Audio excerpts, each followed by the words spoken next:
Finally এখান থেকে আমরা এখন বেরোবো, হ্যাঁ আর হাওয়া দিচ্ছে, আমি ফটো তুলতে পারছি না বা ভিডিও করতে পারছি না, হাত পাত কাঁপছে পুরো।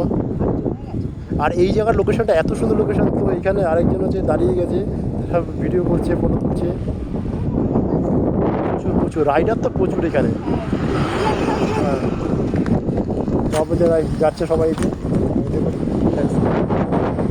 গাড়িতে যাওয়া আলাদা মজা, আর বাইকে অ্যাডভেঞ্চার ট্রিপ হচ্ছে আলাদা মজা।